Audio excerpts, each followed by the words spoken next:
기도하겠습니다.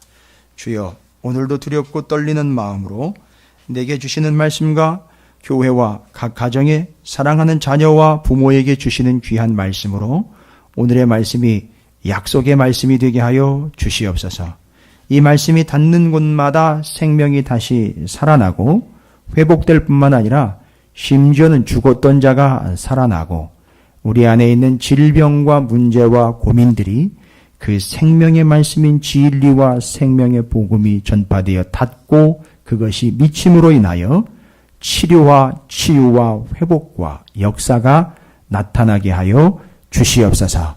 부족한 종은 십자가 뒤로 완벽하게 감추어 주시고 이 놀라운 은혜와 은총을 사모하는 자들 그들에게 생명의 수로 이 강단으로부터 흘러가는 하나님의 귀한 말씀이 그 영혼 구석구석이 스며들게 하여 주시옵시고 가정 틈틈이 스며들게 하여 주시옵시고 기업 구석구석이 파고들어서 그 말씀이 회복시키는 말씀이 되게 하시고 오늘 본문의 말씀과 같이 성전으로부터 흘러 들어간 말씀, 그 말씀이 물이 생기는 말씀이 아니라 그 말씀이 생명이 되어서 그 공간과 시간과 인간을 살려내는 하나님의 능력이 되게 하여 주시옵소서.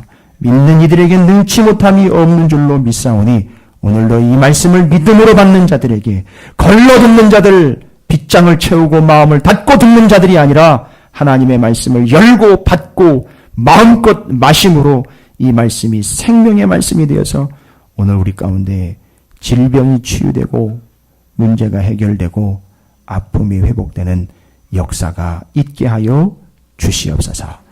한 영혼도 놓치지 마시고 주님께서 그 생명의 수로 먹여주시고 하나님 마시게 하여 주시옵소서.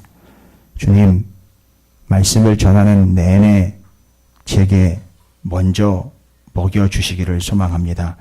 이미 맛보아 알고 있는 하나님의 말씀으로 사랑하는 성도들과 함께 마시는 자리가 되게 해 주시옵소서.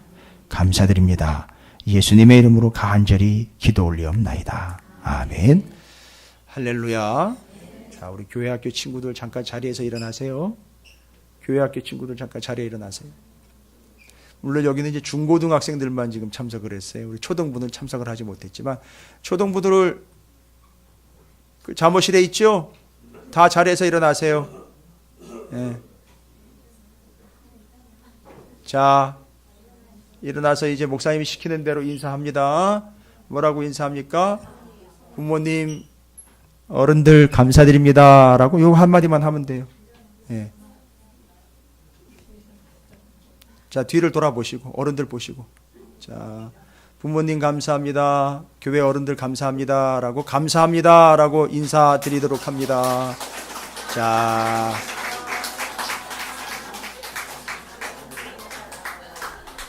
야, 하랄 때 해. 혹시 아냐? 용돈이 생길지도 모르는 일인데 목사님이 시키면 시키는 대로 좀 겸손하고 자세를 잡아가지고 하란 말이야.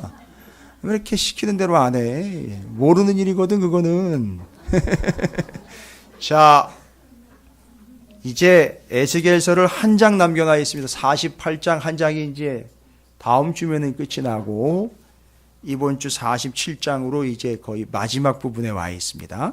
48장은 제가 말씀드린 것처럼 요한계시록과도 연결이 되어 있으나 47장은 마지막 부분이기 때문에 끝, 다 이루었다라는 거면 반드시 뭐를 전제로 하고 있느냐면 시작을 전제로 하고 있어요. 다 이루었다, 마쳤다, 끝이다라는 것은 스타트를 전제로 하고 있습니다. 그래서 오늘 에스겔서 47장은 반드시 첫 성경 말씀인 창세기와 연결이 되게 돼 있어요. 그런데 이미 말씀을 여러분께서 계속해서 나누고 있기 때문에 뭐 듣든지 안 듣든지 제가 전하는 바가 됐는데 어쨌든지 간에 그 말씀이 내용으로 잡고 있는 건 뭐냐 하면 회복될 성전에 대한 이야기이지만 궁극적 완성될 교회에 대한 얘기예요. 아주 얼마나 완벽한 본문인지 이게 에스겔이라는 사람이 지금 바벨론의 포로로 같이 끌려와가지고 포로로 끌려온 사람들을 지금 70년 동안 하나님의 재교육인 사법연수원에서 다시 교육받고 있는 거는 이게 40년은 광야 40년은 로스쿨이고 사법연수원인 70년에서 다시 공부를 하고 있는 거거든요. 와, 이게 에스겔 수준이 대단합니다. 이미 구약 39권을 정리를 이미 끝낸 사람이기 때문에 이거 시시하게 보시면 안 돼요. 우리 수준으로 보면 안 됩니다. 근데 이 에스겔이 이제 에스겔서를 통해서 회복될 성전, 이게 역사 속에서는 요 성전이 나오질 않아요. 오늘 본문에 보면은요, 성전이 모양이 어때요? 성전이 지어졌는데 성문에 이르러가지고 보니까 47장 1절이에요. 성전 문지방 밑에서 막 물이 흘러나와. 이런 성전 이거 어떻게 됩니까? 더 잘못 잡은 거잖아요. 아니, 집을 어떻게 이런 데다가 지어요? 물이 새어나오는데. 이런 성전은 지어진 적이 없어요. 근데 성전도 새로 지어졌는데 더군다나 거기서 물이 흘러나와요. 성전 문에서 물이 흘러나옵니다. 이 참 어떻게 된 건가? 이런 성전 지어진 적 없어요. 그러나 이것은 궁극적으로 나중에 완성될 교회에 대한 예표를 하고 있습니다. 그럼 뭘 얘기를 하는 것인가? 오늘 회복될 성전이 1절부터 12절까지예요. 1절부터 12절까지 회복될 성전에 대한 이야기와 모습 내용인데 잘 보십시오. 제가 다른 건 둘째치고 딱 세 가지로만 설명을 드릴게요. 회복될 성전, 그 모양은 첫 번째 뭘 자주 이야기하고 있느냐면 동쪽을 자꾸 얘기를 해요. 동쪽 문, 뭐냐면 동쪽에 출입구가 있어요. 그러면 거기서 스타트가 돼야 돼요. 그렇죠. 그래서 물이 거기서 흘러나온다는 얘기예요. 물이 거기서 넘쳐난다는 얘기입니다. 그러니까 동쪽을 이야기해요. 그래서 동쪽으로 출입을 하고 동쪽에서 스타트가 돼요. 동쪽이라는 단어가 상당히 많이 나옵니다. 47장 1절 그가 나를 데리고 성전문에 이르시니 성전의 앞면이 동쪽을 향하였는데, 그러니까 방향성이 죄다 어디를 향하고 있습니까? 동쪽을 향해 있고 스타트가 어디서부터 이루어지고 있어요? 동쪽에서부터 이루어지고 있습니다. 자, 그러면 거기서 흘러내리더라. 나를 데리고 북문으로 나아가서 바깥길로 꺾여 동쪽을 향한 바깥문에 이르시기로 본즉 물이 그 오른쪽에 스며 나오더라. 물이 나오니까 글로 동쪽으로는 직접 나가질 못하고 북쪽으로 돌아서 물이 흘러나가고 있는 동쪽 문을 점검하러 나간 거예요. 그러니까 동쪽 얘기하는 거예요. 역시 방향은 동쪽에다가 두고 있습니다. 3절에 그 사람이 손에 줄을 잡고 동쪽으로 나아가며 천천히, 거기서부터 뭐를 해? 또 거리를 측량을 합니다. 동쪽에서부터요. 그 다음에는요. 그리고 측량하고 난 다음에 보니까 이 물이 잘 보십시오. 쭉 흘러가가지고선 전 세계로 흘러나가고 있어요. 방향을 잡아가지고 쭉쭉 나가고 있는데 6절에 그가 내게 이르시되 인자야 내가 이것을 보았느냐 하시고 나를 인도하여 강가로 돌아가게 하시기로 내가 돌아가니 강 좌우편에 나무가 심이 많더라. 그가 내게 이르시되 이 물이 또 어디로 향해 가요? 동쪽으로 향하여 흘러 아라바로 내려가서 바다에 이르니 이 흘러내리는 물로 그 바다에 물이 되살아나리라. 자, 첫 번째 특징이 뭡니까? 이 물이 어디서부터 흘러나와서 동쪽으로부터 흘러나와 가지고선 전 세계 방방곡곡으로 지금 흘러가고 있는 것을 이야기합니다. 그 지류가 지금 동쪽에서 성전 동쪽 문에서 나와 가지고 동쪽 방향으로 흘러가고 있습니다. 동쪽 이야기를 하고 있어요. 성경의 동쪽 이야기하면 유명한 두 가지 이야기가 떠올라야 돼요. 하나는 장소, 하나는 한 사람 얘기를 해야 돼요. 아예 대놓고 동쪽이라는 이야기를 거기다가 덧붙였어요. 정확하게 거기가 어디 지명이고 어떤 방향으로 이야기한 건 아니지만 성경적으로 봤을 때의 동쪽이라는 걸 분명하게 두 경우에 언급했어요. 여러분 알고 계세요? 예? 에덴 동산의 동쪽 얘기가 나오고 동방의 에덴을 창설했다라고 나와 있어요. 그럼 뭔 얘기냐면 동방에 어디에다가 창설해가지고 한 포인트를 잡았다라는 보다는 방향성을 이야기합니다. 계속 동쪽으로 이렇게 얘기를 하는 거예요. 그런 개념인 거예요. 그래서 계속해서 이게 어떻게 된다는 거죠? 동쪽으로 쭉 나간다는 이야기를 하고 있는 거예요. 알고 봤더니 이게 왜 방향성을 가지는지 아세요? 그 장소는 그대로 있는데 거기서 물이 흘러가는 방향이 동쪽으로 가가지고 세계로 흘러가더라는 거예요. 그래서 방향성을 갖는 거예요. 그래서 에덴 동산의 동쪽 얘기가 나오고요. 동쪽 하면 또 한 사람 얘기가 아주 맞습니다. 전수영 집사님 맞아요. 동방의 의인 욥이에요. 동방의 의인 욥, 왜 그 이야기를 했을까요? 이미 욥은 어디에 이른 사람이죠? 의에 이른 사람이에요. 그러면 의에 이르렀다라는 말은 잘 보십시오. 오늘 본문으로 말하면 동쪽으로 가다가 결국 그것이 누구에게 이르게 된 거예요? 욥에게 이르게 된 거예요. 그래서 욥은 완성자예요. 그래서 우리가 욥기를 나눴지만 욥기의 내용들을 쭉 읽다 보면 욥이 누구를 예표하고 있었느냐면 예수 그리스도를 예표해 주고 있었고, 욥이 말하고 있는 내용들을 전부 다가 하나님이 용납해 주셨고 받아주셨어요. 그리고 심지어는 친구들이 잘못 판단했을 때에 대신 욥을 찾아가서 욥 보고 대신 제사 드려달라고 그래라, 기도해달라고 그래라 그랬죠. 욥이 거의 중보자 되어 있죠. 거의 예수의 역할에 가까워 예수의 위치에 가 있는 거예요. 와우! 그렇다면 동쪽이라는 말은 그냥 넘어가면 안 되는 말이에요. 그래서 지금 에스겔서 47장은 욥은 둘째치고 에스겔은 이 성전에서, 그것도 동쪽 문에서 물이 지금 흘러내려가고 있다라는 이 개념은 그냥 자기가 만들어낸 개념이 아니에요. 인용한 겁니다. 어디서 인용했습니까? 창세기 2장에서 인용을 한 거예요. 잘 보십시오. 창세기 2장으로 가봅니다.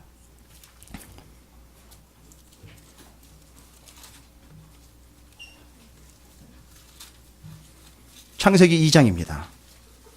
여러분 오늘 좀 마음의 여유를 좀 가지세요. 어차피 내용이 좀 있어요. 조금 여유를 가지세요. 조바심 내지 마시고. 자, 창세기 2장에 보면 타이틀이 아예 적혀 있죠. 어디죠? 에덴 동산이에요. 그 부분부터 한번 읽어볼게요. 천지와 만물이 다 이루어진 이야기에 대한 2장의 시작으로 에덴 동산이 4절부터 기록이 되어 있습니다. 중고딩들 잘 들어. 어려운 얘기 아니야. 들으면 이해할 수 있는 내용이야. 회복될 성전이 동쪽 문에서부터 물이 흘러나온다는 거예요. 이거는 에스겔이 혼자 만들어낼 수 있는 컨셉이 아니에요. 아무리 똑똑하고 아무리 현명하도 이런 개념은 만들어낼 수가 없어요. 이건 드라마 작가도 아니고 픽션 작가도 아니기 때문에 할 수가 없어요. 이건 어디서 분명히 인용을 한 겁니다. 알고 있는 내용들을 적용한 거예요. 2장 4절에 보니까 이것이 천지가 창조될 때의 하늘과 땅의 내력이니 여호와 하나님이 땅과 하늘을 만드시던 날에 여호와 하나님이 땅에 비를 내리지 아니하시고 땅을 갈 사람도 없었으므로 들에는 초목이 아직 없었고 밭에는 채소가 나지 아니하였으니 안개만 땅에 올라와 온 지면을 적셨더라. 여호와 하나님이 땅에 흙으로 사람을 지으시고 생기를 그 코에 불어넣으시니 사람이 생명이 되리라. 여호와 하나님이 잘 보십시오. 여기서부터 시작이 됩니다. 여호와 하나님이 뭐 어디요? 동방에 에덴의 동산을 창설하고 그 지으신 사람을 거기다가 동산 지기로 두었어요. 그게 누구예요? 아담이에요. 아담과 하와를 그 동산 지기로 집어넣는 이야기예요. 에덴 창설했습니다. 방향성을 지시를 했어요. 어디래요? 동방이에요. 근데 이게 지금 동쪽 어딘가에 세워놨다가 아니라 의미상으로 계속해서 이게 어디로 가요? 동으로 가는 거예요. 근데 왜 바울은 서바다인 스페인 서쪽으로 갔을까요?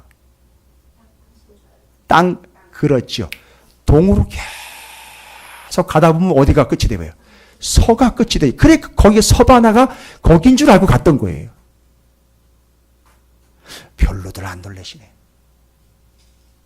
이 개념들이 다 정리가 돼야 그 개념까지 가는 거예요. 땅 끝이 동쪽으로 계속 가야 되는 게 아니라 땅 끝이 서쪽이기 때문에 서쪽으로 간 거예요. 왜냐하면 동쪽으로 해서 계속 뭐가 갔으니까. 동쪽으로 해서 그 복음이 계속 흘러서 가서 결국 서쪽에 이르니까. 글로 바울은 지켜간 거예요. 서쪽으로.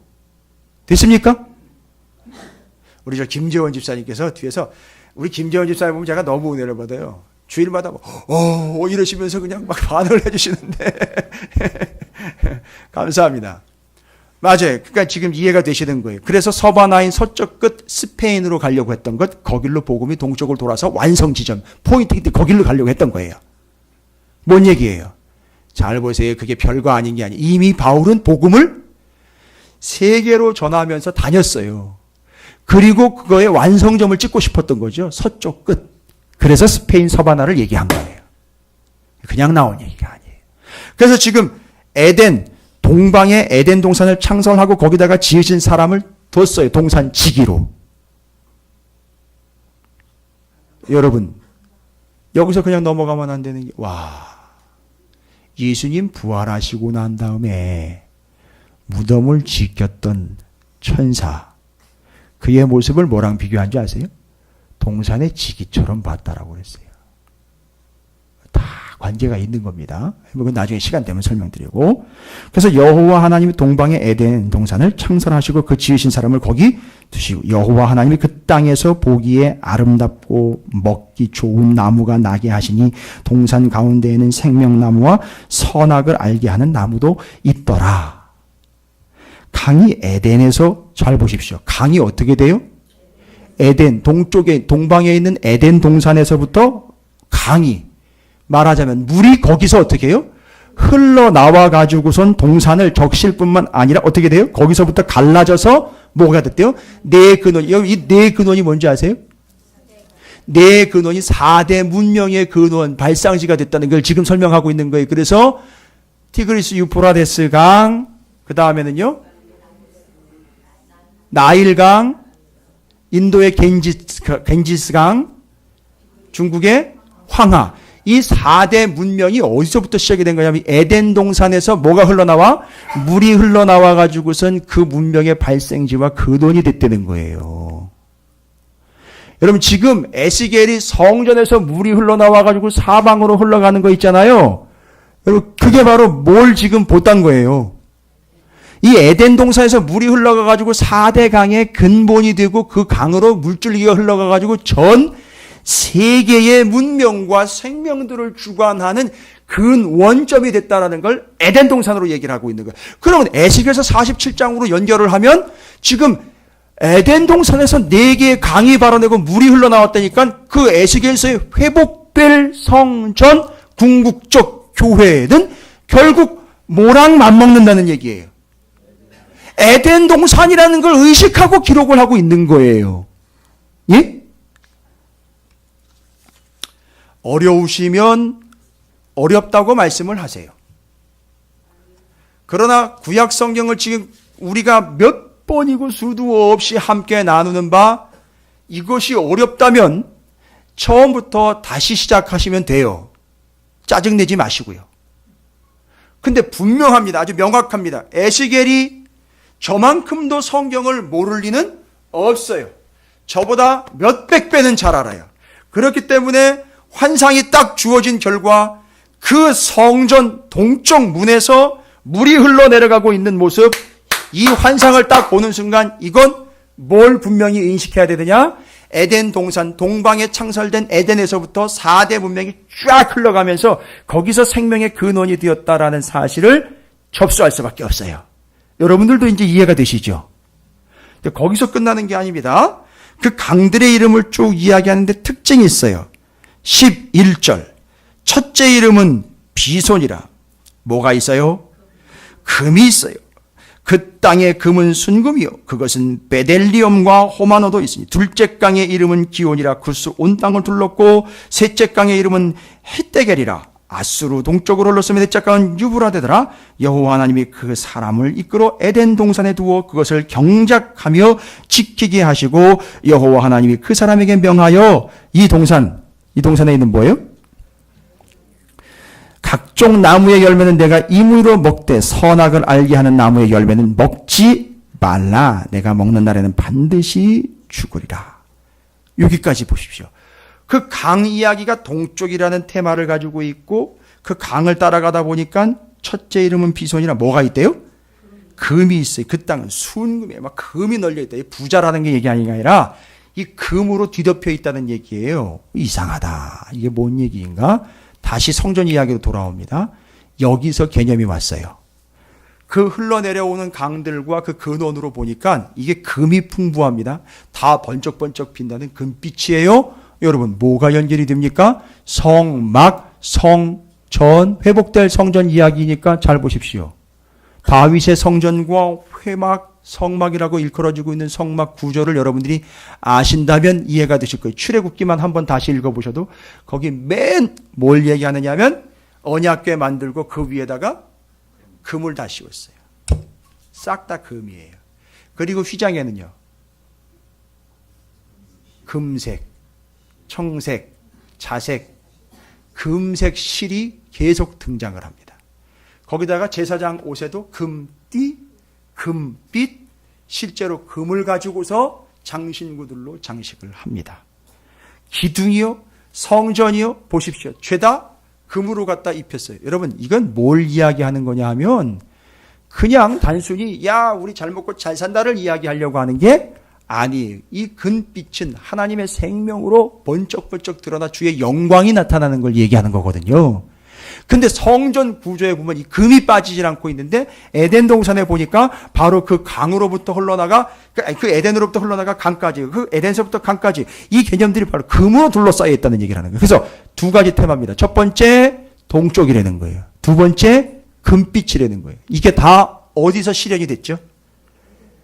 에덴 동산이었는데 그게 그대로 실현이 된 게 바로 에스겔서 47장에 회복될 성전, 금으로 둘러싸여 있을 뿐만 아니라 물이 어디서부터요? 동쪽 문으로부터 흘러나갑니다. 그리고 그 안에다가 누구를 뒀어요? 에덴 동산 안에다가 아담과 하와를 둬서 뭔 역할을 하도록요? 그 동산을 지키는 동산 지기의 역할을 둬서 그들을 뒀습니다. 성전 보시면은요, 그 성전 지키라고 지기처럼 세워놓은 사람들이 있습니다. 그게 바로 제사장들이에요. 여러분, 이거 깨워 맞추는 거 아니라고요. 이 개념을 정리하려면은요, 적어도 5권 이상의 책이 필요해요. 책 제목은 그런 식이죠, 대충. 에덴에서 새 에덴까지 이런 얘기. 그런데 중간에 성전 교회가 반드시 들어가고 새 예루살렘, 새 하늘과 새 땅 들어가 새 에덴 얘기가 나와요. 이거 모르면 죽었다 깨어나도 몰라요. 오늘 처음 듣는 분들도 계실 거예요. 정리 잘 하시기 바랍니다. 이게 그렇게 시작이 된 거예요. 에스겔이 그걸 파악을 끝낸 겁니다. 그리고 지금 정리 들어가는 거예요. 아, 회복될 성전은 뭐가? 그냥 성전이 회복되는 게 아니라 문구 그대로 보면 뭐가 회복되는 거예요? 에덴 동산이 회복되는 거예요. 근데 그게 궁극적으로 뭐의 완성을 얘기한다고요? 교회의 완성을 얘기하는 거예요. 그러면 뭐라는 거죠? 동쪽, 금, 거기 동산 지기를 통해서 성전이 회복되어서 실제로 성전의 모습과 기능이 완벽하게 제사장 나라를 통해서 완성이 됐잖아요. 그리고 그걸 뭐가 완성을 해내야 되냐면 교회가 완성을 해내야 돼요. 그러면은요, 무너진 성전이 회복되어, 그렇지요, 동쪽에서 흘러갑니다. 금빛으로 주의 영광을 드러냅니다. 거기 동산 지기와 같이 성전을 지키는 제사장들이 있습니다. 요거 자체를 목적하는 게 아니라, 와우, 성전이 회복됐다는 얘기는 뭐가 회복됐다는 얘기? 에덴 동산이 회복됐다는 얘기. 왜 에덴 동산이 회복돼야 됩니까? 왜 에덴 동산이 회복돼야 됩니까?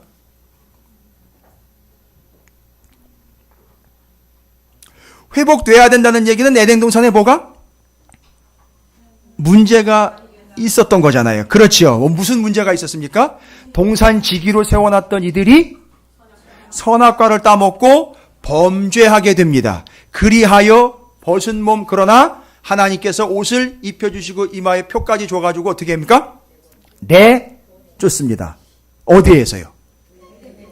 그럼 여러분, 이건 어떻게 된 거예요? 원래는 하나님의 목적은 여기서 에덴 동산에서 하나님과 온전한 관계로 서로 함께 사는 관계를 원했으나 무엇 때문에요? 죄 때문에 어떻게 됩니까? 쫓겨나죠. 그러면 뭡니까? 에덴 동산이 원래 목적한 바에서 지금 기능 못하고 있는 개념이 돼버렸어요. 본인한테는요. 죄인한테는.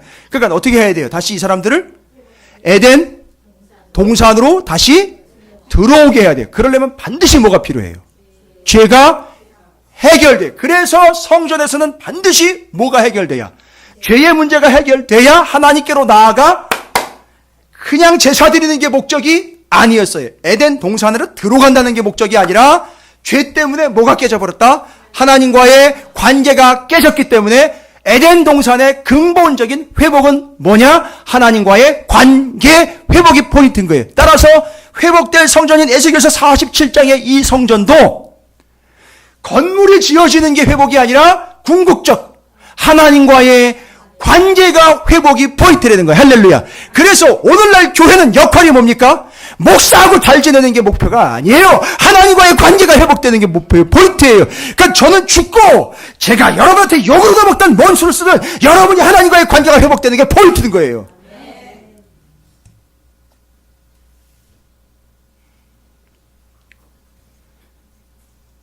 요즘은 이러고 나면 숨이 차요.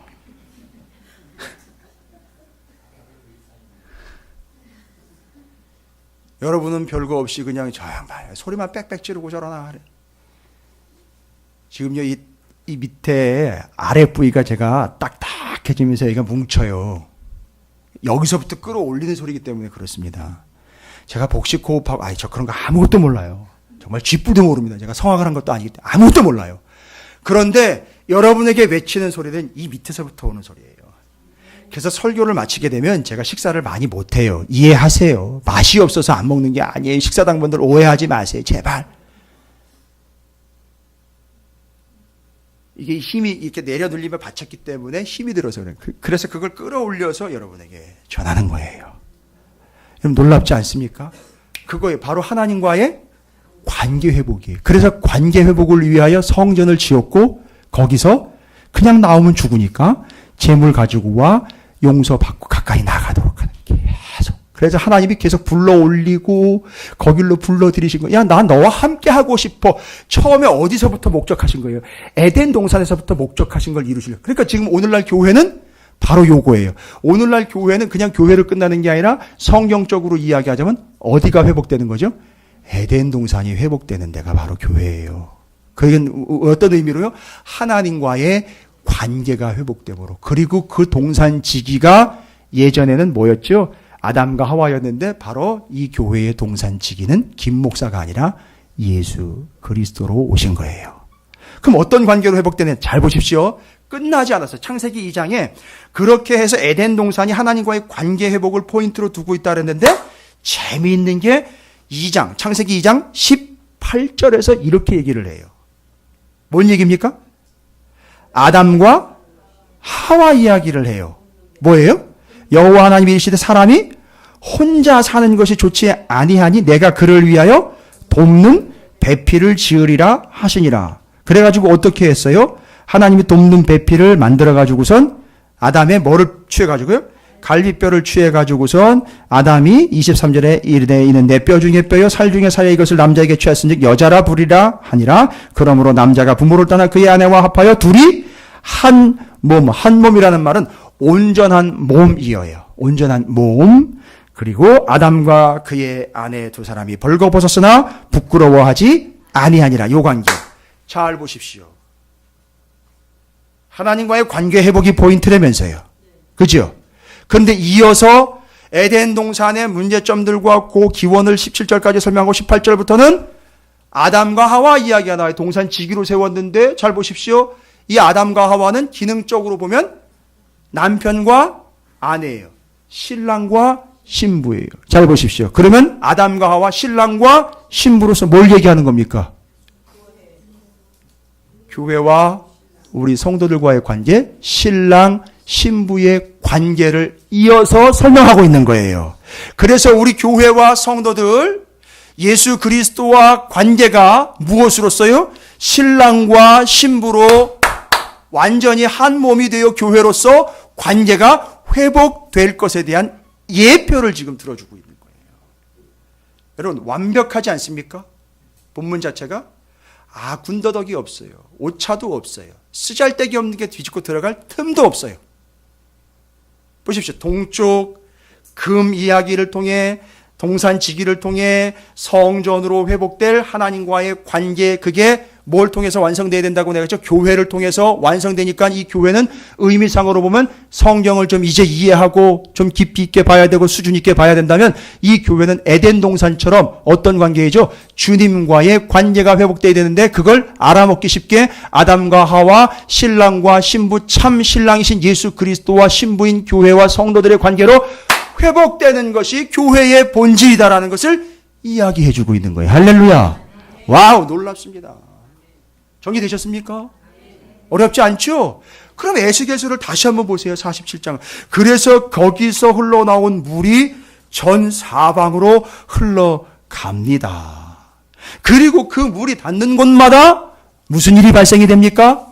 생명이 살아납니다. 여러분, 여기서 또 한 가지 이야기하려고 하는 건 뭘까요? 거기서 물이 흘러나와가지고 거기에 생명들이 살아납니다.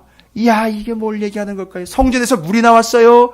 그 물이 나온 게 흘러나가가지고선 먹는 자마다 닿는 자마다 뭐가 된다고요? 살게 됩니다.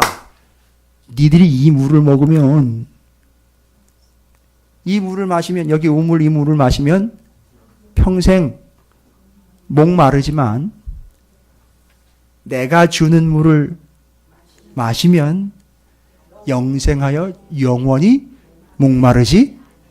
와우. 그러면 잘 보세요. 이 모양을 가지고 성전에서 물이 흘러나가가지고 닿는 곳마다 생명과 나무가 살고 물고기들이 막 날리고 병든 자들이 막 고쳐지고 약초가 막 일어나고 또 올라온 생명의 역사가 나타나죠. 그 물 때문에. 그렇죠. 그런데 예수님이 내가 주는 물 이걸 마시면 뭐가 된다는 거죠? 산다는 거죠. 그러니까 지금 뭔 얘기예요? 내가 주는 물이 나한테서 뭐가 나가는 거예요? 물이 나가는 거예요. 그러면 예수님이 어떤 존재라는 걸 얘기를 하는 거예요? 말 그대로 말하자면 예수님이 생명의 근원인데 기능적으로 얘기하면 에스겔서 47장의 본문으로 우리가 이야기하자면 장차 오실 예수 그리스도, 몸된 교회인 예수 그리스도는 뭘 의미하냐면 예수님 자체가 성전이라는 거예요. 됐죠? 왜냐하면 이 성전에서 물이 나가니까 나간 물이 닿는 곳마다 어떻게 돼요? 생명이 살아나니까. 그러니까 지금 예수님은 내가 주는 물이래요. 그럼 나한테서 뭐가 나간다는 거죠? 물이 나간다는. 이걸 어떨 때는 능력이 나갔다라고도 얘기를 하시고 내가 생명의 말씀을 줬다, 먹을 걸 줬다라고도 얘기를 하시고 내가 주는 물을 마시면 영원히 목마르지 않는다라고 물로 얘기를 하셨어요. 그러니까 이걸 다 종합을 하면 예수님 당신이 곧 뭐를 의미한다는 걸로 이야기하면 에스겔서 47장으로 얘기하면 성전이라는 거예요. 그래서 예수님이 이 이야기 하신 거예요. 야, 이 성전, 헤롯이 지은 성전 이거 무너뜨려. 그러면 내가 3일 만에 성전 다시 지을게라고 이야기할 때 그 성전이 건물 성전이 아니라 당신이 성전이기 때문에 내가 성전이니까 나 3일 만에 죽었다가 뭐 하는 거? 부활하는 거. 그거 얘기하신 거예요. 됐습니까? 그러니까 이 성전은 무엇을 의미하느냐? 하나님과의 관계 회복인 에덴 동산. 그것이 곧 교회를 통해서 이루어질 것이고 예수님이 곧 말씀하신 내가 주는 물. 그러니까 예수님에게서 생명수가 나오는 것이고 예수님이 곧 뭐가 되신다는 거죠? 성전 되신다는 이야기입니다. 그래서 그 몸된 교회를 통해서 생명이 흘러나가는 걸 이야기하는 거예요. 됐습니까? 아주 정확합니다. 한치의 오차도 없습니다. 이게 오늘날 교회의 의미입니다. 그걸 47장 1절부터 12절까지를 여러분과 함께 읽었어요. 그런데 잘 보십시오. 잘 보세요. 13절부터 23절까지를 읽어보시면 이제 계속해서 성전 끝나지 않습니다. 교회의 의미 끝나지 않습니다. 그런데요. 이스라엘 백성들에게 땅 나눠주는 얘기를 하는데 이스라엘 백성들이 땅을 나눠 가지려고서 이제 퍼지게 됩니다. 됐죠? 퍼지게 돼요. 이거 기억하십니까? 이들이 알아서 퍼지는 게 아니라 기억하세요? 자기네가 알아서 점프해가지고 거기 가서 다 도착하는 게 아니라 어떻게 하셨다 그랬어요? 하나님이 거기다가 그러니까 뭔 얘기예요? 여러분 이런 장면 기억하시죠? 다라이에다가 어머님들이 물 잔뜩 받아가지고선 다 씻고 나면 어떻게 해요? 마당에다 옛날 시골 마당에 쫙 뿌리잖아요. 그렇죠? 와우! 바로 우리 성도들이 어떤 의미냐면 바로 제비 뽑는 존재가 아니라 제비가 되어 투척받은 존재로 거기 가서 살아. 근데 거기는 나만 있는 게 아니야. 원래 거기 살고 있었던 누가 있죠? 이방인들이 있어요. 그러면 잘 보십시오. 제비가 됐을 때에는 이해가 안 되지만 우리가 뭐가 됐을 때요? 바로 그 뿌리는 물처럼 성전에서부터 어떻게 돼요? 흘러나가는 물줄기가 돼가지고 그들에게 닿는 순간 그들은 어떻게 되는 거죠? 살아나는 거. 아, 우리 역할이 뭐예요? 그렇죠. 그렇게 생명을 살리라고 이제는 어떤 역할이 우리가 그 물줄기가 돼버린 거라는 얘기입니다. 이해가 되십니까? 그래서 47장 13절부터 23절까지 보면 이스라엘 백성들이 분포되어 살고 있는 땅에 다른 사람들이 거기 끼어 있는 게 보여요. 뭐라고 나와 있죠?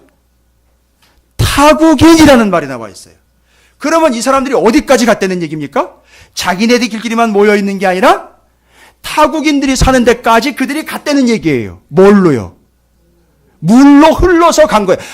그러니까 우리는 그냥 물이 흘러나오기만을 바라는 존재가 아니라 이제 우리는 어떤 존재가 되는 거죠? 성전에서 흘러나가는 물이 되는 거예요. 할렐루야. 그래서 그 물이 고이면 썩는 거예요. 그래서 교회에서 물이 고여가지고 썩어가지고 진동을 하는 거예요.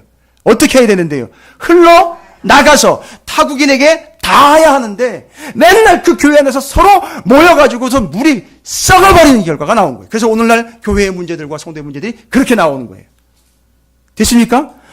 그러면 이전에 우리가 이야기한 우리는 제비를 뽑는 존재의 특권층이 아니라 제비가 되어 하나님이 던지신 곳에 가서 사는 자. 그 다음에 우리는요, 성전 물이 흘러나오기만 바라고 그걸 받아먹는 존재가 아니라 직접 뭐가 돼서 물이 돼서 어디에까지요? 타국인에게까지 이르는 존재. 와, 놀랍습니다. 이 물이 어디서 나왔다고요? 성전에서 나왔어요. 이건 어떻게 정리가 돼요? 타국인에게까지 이르렀어요. 이 물이 안 믿는 자인 다른 사람들, 다른 나라에게까지 이르렀다는 얘기입니다. 성전에서 나온 게. 옛날로 이야기하면 아니 어떻게 그 정하고 깨끗한 성전이 어떻게 더러운 타국인에게까지 이를 수 있습니까? 접촉되면 지저분해지는 거 아니에요. 성전 이야기에 누구 이야기를 좀 빼놓을 수 없죠? 솔로몬 이야기잖아요. 솔로몬이 성전 완성하고 난 다음에 열왕기상 8장 22절부터 하나님 앞에 기도를 올려드립니다. 솔로몬 성전 완성하고 난 다음에요. 뭐라고 기도했는지 아십니까?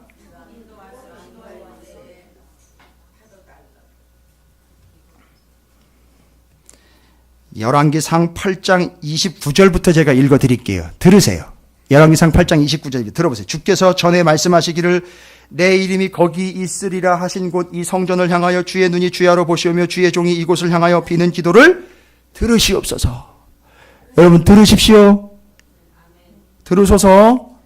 들어보세요. 주의 종과 주의 백성 이스라엘이 이곳을 향하여 기도할 때 주는 그 간구함을 들으시되 주께서 계신 곳 하늘에서 들으시고 들으시사 사하여 주옵소서. 만일 어떤 사람이 그 이웃에게 범죄함으로 맹세시킴을 받고 그가 와서 이 성전에 있는 주의 제단 앞에서 맹세하거든 주는 하늘에서 들으시고 행하시되 주의 종들을 심판하사 악한 자의 죄를 정하여 그 행위대로 그 머리에 돌리시고 의로운 자를 의롭다 하사 그의 의로운 바대로 갚으시옵소서. 만일 주의 백성이 이스라엘이 주께 범죄하여 적국 앞에 패하게 되므로 주께로 돌아와서 주의 이름을 인정하고 이 성전에서 주께 기도하며 간구하거든 주는 하늘에서 들으시고 주의 백성 이스라엘의 죄를 사하시고 그들의 조상들에게 주신 땅으로 돌아오게 하옵소서. 만일 그들이 주께 범죄함으로 말미암아 하늘이 닫히고 비가 없어서 주께 벌을 받을 때에 이곳을 향하여 기도하며 주의 이름을 찬양하고 그의 죄에서 떠나거든 주는 하늘에서 들으사 주의 종들과 주의 백성 이스라엘의 죄를 사하시고 그들이 마땅히 행할 선할 길을 가르쳐 주시오며 주의 백성에게 기업으로 주신 주의 땅에 비를 내리시옵소서. 만일 이 땅에 기근이나 전염병이 있거나 곡식이 시들거나 깐부기가 나거나 메뚜기가 황충이 나거나 적국이 와서 성읍을 에워싸거나 무슨 재앙이나 질병이 있거든지 막론하고 한 사람이나 혹은 주의 백성 이스라엘이 다 각기 자기의 마음의 재앙을 깨닫고 이 성전을 향하여 손을 펴고 무슨 기도나 무슨 간구를 하거든 주는 계신 곳 하늘에서 들으시고 사하시며 각 사람의 마음을 아시오니 그들의 모든 행위대로 행하사 갚으시옵소서. 주만 홀로 사람의 마음을 다 아심이니이다. 그리하시면 그들이 주께서 우리 조상들에게 주신 땅에 사는 동안에 항상 주를 경외하리라. 또 주의 백성 이스라엘에게 속하지 아니한 자 곧 주의 이름을 위하여 먼 지방에서 온 이방인이라도 그들이 주의 크신 이름과 주의 능한 손과 주의 펴신 팔을 소문을 듣고 와서 이 성전을 향하여 기도하거든 주는 계신 곳 하늘에서 들으시고 이방인이 주께 부르짖는 대로 이루사 땅에 만민이 주의 이름을 알고 주의 백성 이스라엘처럼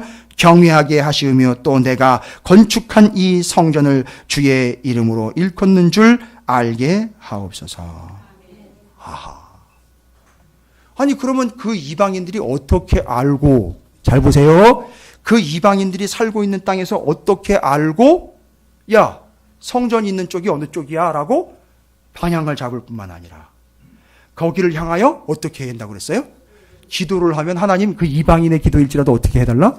들어달라. 들어주셨어요? 안 들어주셨어요? 그래가지고 예수님 오셨을 때에 헤롯 성전 안에는 무슨 뜰이 있었습니까? 이방인의 뜰이, 아예 이방인들이 거기 와서 뭐 하라고요? 기도하라고 공간까지 내줬어요. 그러면 여러분 이방인들이 거기가 어딘데 방향을 어떻게 알고 그렇게 향해서 기도할 수 있었을까요? 뭘 보고요? 예?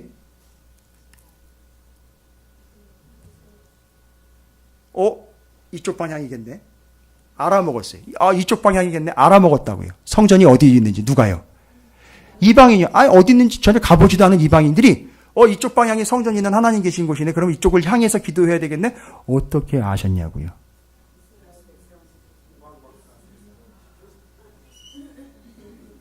지금 우리가 말하고 있는 그 성전 방향을 정확하게 파악한 거잖아요. 그죠? 그 물이 어디로 흘러가고 있다는 거죠? 동쪽을 향해 흘러가고 있었고 그건 이미 지금 뭘 가지고 있다는 거죠? 방향을 갖고 있다는 얘기죠. 그럼 거기 있는 사람들은 성전을 어떻게 알아낼 수 있을까요? 물이 흘러온 걸 보고 이게 어디로부터 흘러오는 거구나 라고 하면 그 방향을 향해서 뭐 할 수 있다는 거죠? 기도할 수 있다는 거죠. 그러면 그 물은 어떻게 흘러가는 겁니까? 그 물은요.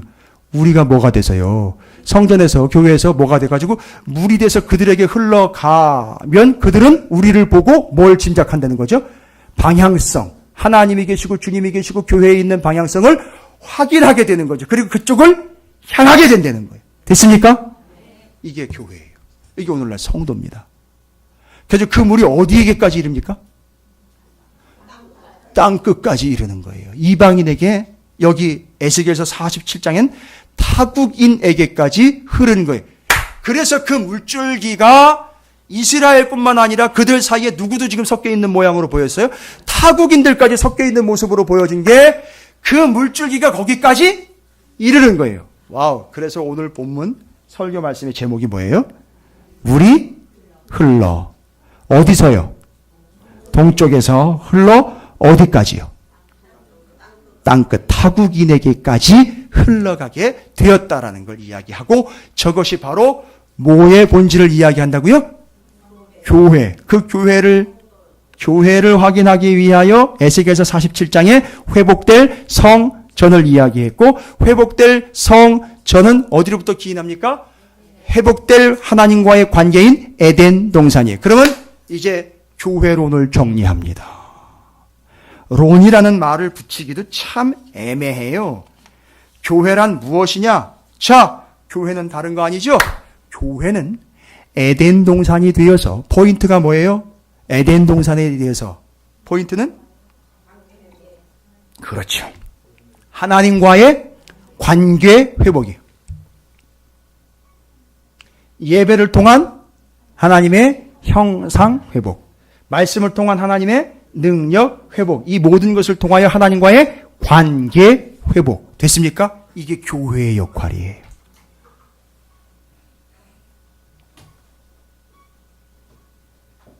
정리되셨습니까? 요즘에 로마서 계속 말씀 나누고 있는데 로마 교회의 이방인들과 유대인들 사이에 계속 대립되고 있는 문제, 그거 빨리 회복돼야 되죠? 그게 회복되고 관계가 개선되는 게 누구와의 관계가 개선되는 거죠? 하나님과의 관계가 개선되는 거라고 분명히 얘기하고 있어요. 그래서 에덴 동산이 되어서 교회는요, 오직 다른 거 없어요. 하나님과의 온전한 관계를 회복시키는 거예요. 그러니까 여러분에게 잔소리처럼 제가 계속 이야기하지만 죽어라 하고 맨날 말씀. 예배. 자원함으로 헌신하여 힘에 지나도록 헌신하는 모든 이야기들 말씀드리는 게 뭐냐 하면 저한테 잘 보이시라는 게 아니에요. 다른 사람들한테 잘 보이시라는 게 아니에요. 다른 사람들과 견제하라는 게 아니라 하나님과의 관계 회복을 위하여 늘 염두에 두시라는 걸 이야기해요. 그래서 교회는 정확하게 얘기하면 교회는 에덴 동산이에요. 근데 무서운 얘기는 에덴 동산에서 동산지기의 역할을 하는 사람이 있고 어떤 사람은 쫓겨나는 사람이 있다는 거예요. 무서운 얘기죠. 알곡과 가라지 얘기하잖아요.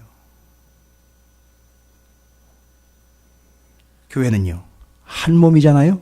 그래서 한 몸, 뭐가 한 몸이? 예, 신랑과 신부가 한 몸인 것처럼, 그렇게, 신랑과 신부가 한 몸인 것처럼 그렇게 한 몸인 거예요. 관계가 회복되는 겁니다. 주님과의 관계. 그래서 신랑 신부로서의 다시 오실 주님을 기대하며 준비하는 회복된 교회. 또요. 우리는 주님이 무엇 되심이요? 성전 되심이에요. 그리고 고린도서신에서 뭐라고 얘기하냐면 너희 몸이 거룩한 성전이라고 또 얘기를 하셨어요. 놀랍습니다. 그럼 내가 뭐가 되는 거냐면 말하자면 내가 예수로 사는 거예요. 이해가 되십니까? 너희 몸이 거룩한 성전됨이라는 너희가 예수가 되어 살아가라는 얘기인 거예요. 결국 거기까지 이르게 됩니다. 그리고 그 물이 어디로 흘러가게 되느냐? 땅 끝까지 흘러가게 되는. 알고 봤더니만 선교하는 것 내지는 구제하는 이런 것들로 가는 게 아니라 우리가 직접 뭐가 되는 거죠? 앞에서는 제비가 되어서 투척된 존재가 되었고 우리가 바로 그 물이 되어서 흘러감으로 그들에게 닿는 순간 그들 타국인들이 땅끝이 회복되고 살아나게 되는 역할을 하는 게 바로 오늘날 교회다라는 것으로 정리를 끝내버립니다.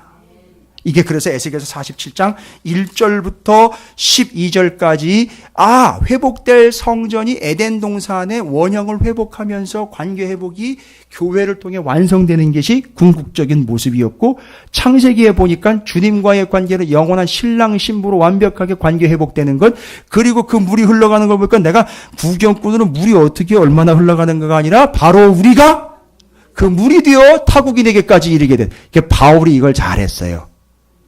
바울이요. 어떨 때는요. 바울이 담을 터넘어서 흘러가기도 했어요.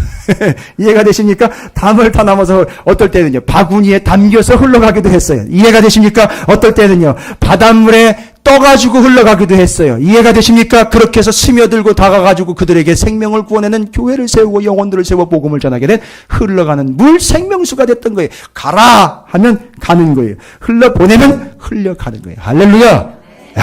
이게 교회. 이게 성도예요. 여러분 이게 회복되는 겁니다. 얼마나 좋습니까? 교회 좋죠?